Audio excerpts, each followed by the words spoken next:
And go.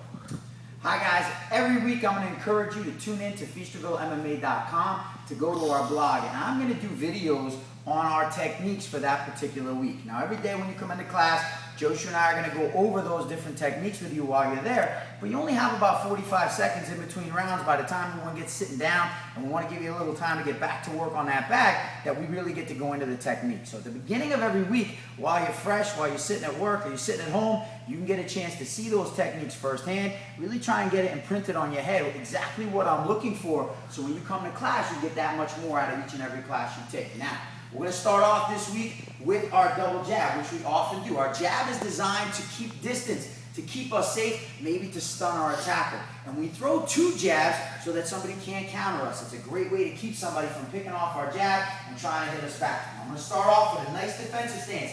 Front toes pointed slightly to the edge of the bag. My back toes off towards 2 or 3 o'clock. Now I'm a righty, I'm going to 2 or 3. If I was lefty, I'd be off to 9, 10 o'clock, right? I'm going to stay in my righty stance, my strong arm back, arms like the number 11. And we're going to throw that double jab.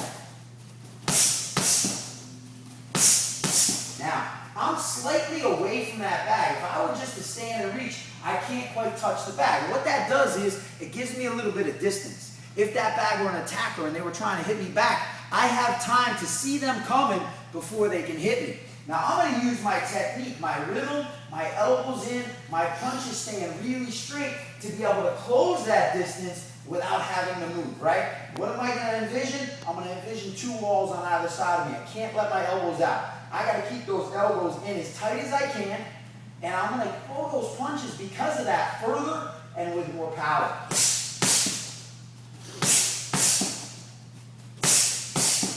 That's our first round of double jab. All week I want you to think about those elbows in on your body. Now, we're going to add a little power to this now. I throw that jab and it stuns my opponent a little bit. I want to finish them off. I want to stop this attacker from hurting me. I'm going to throw my backhand, my cross punch.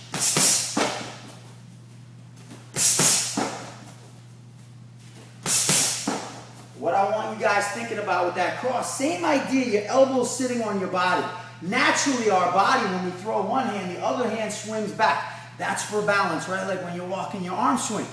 Well, we don't want to pull that arm back when we throw the jab because this leaves me much more open, and it also takes this punch further away from my attacker. So when I throw that jab, my right hand is going to stay right where it started, and then I'm going to throw that punch right from there. It's going to get to the bag much quicker and do a lot more damage. Again, I set up slightly away from the bag. Throw that right hand, right back away again as quick as I can where I'm safe. That's our 1-2 combination, one of our bread and butter techniques that we're going to use in a self-defense situation. Now, we're going to move on to rounder punches, our hook punches. I say rounder because we don't want our hooks to be big, huge haymakers.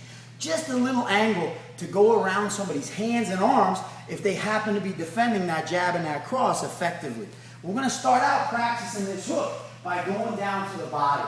I'm going to change my distance a little bit. I'm going to be close enough just to touch that bag now. And I'm going to lean over a little bit to get myself to the body. And I'm going to act like I was searching for something on the ground. Looking over my front toe, all the way back to my back toe. To my front toe, all the way back to my back toe in 4 punches. Right there to the body. When I throw those hooks, I'm going to concentrate on turning my heels, pivoting my body. I'm over my front leg. I'm going to drop that heel, turn the front heel, get over my back leg. Drop the front heel, turn the back heel. Drop the back heel, turn the front heel. So I'm using all of my body weight to create power on this hook punch. Right there. Next round, we're going to put that hook into a combination. We're going to use our backhand hook and our front hand hook. But we're going to start off with that jab to stun that opponent to set up our distance right.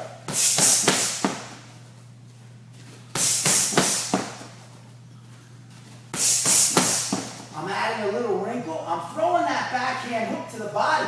So I hit the eyes. They're thinking eyes. I'm going to hit right under the elbow. Now they drop their level with their hands. I come right back up to the head again with that left hand.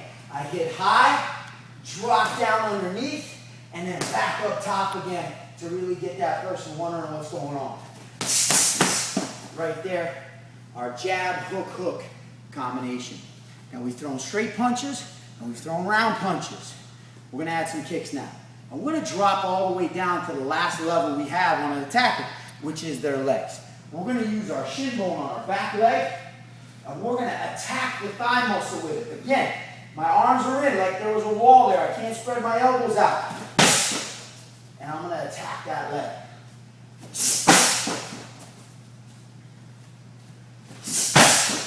I want you to think high on the shin bone. The higher you go up on your leg, the thicker that shin gets, the more it's going to dig into that thigh muscle of the opponent. And then I want you to pick a spot on the bag. One spot. And I want every kick to hit that same exact spot on the back. If you hit someone's thigh in the same spot 2-3 times in a row, they can't put weight on their leg anymore. They're walking around with a limp. They're no longer bothering you. Now, let's add that same kick to the end of our combination. We're going to put the jab, hook, hook, and finish with that low kick. Again, I went head, body, head, and then down to the leg. Really confusing that opponent as to where I'm going to hit them. Right there. Now, anytime you come to class, I'm going to make sure that we're training both sides of our body equally. We just threw the right leg round kick, the back leg round kick. We're going to throw a front leg round kick as well. So we have it in our arsenal in case that's what's called for, depending on our opponent's stance, what's available. Also, so we keep our body equally strong on both sides. To throw my front leg round kick and get some power on it, a little tiny switch of the feet, roll the hips around. Little switch, that's it. Not big. I don't want my hips to move at all. My belt is facing that way, it's still facing that way, and drive the shin bone into the back. Don't forget when you throw that front leg round kick to rotate. Little switch, rotate the hips hard to create the power, right? That is going to create centrifugal force, which is going to be the secret to a nice strong low kick. Now, change the combination back to what we started with, that nice 1-2, jab cross, and we'll finish with that front leg low kick.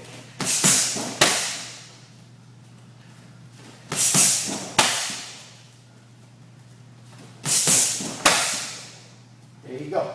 A few pointers on the different techniques that we're going to practice this week in class. Look it over a couple times, see what I'm looking for out of you this week, and come to class ready to work real hard.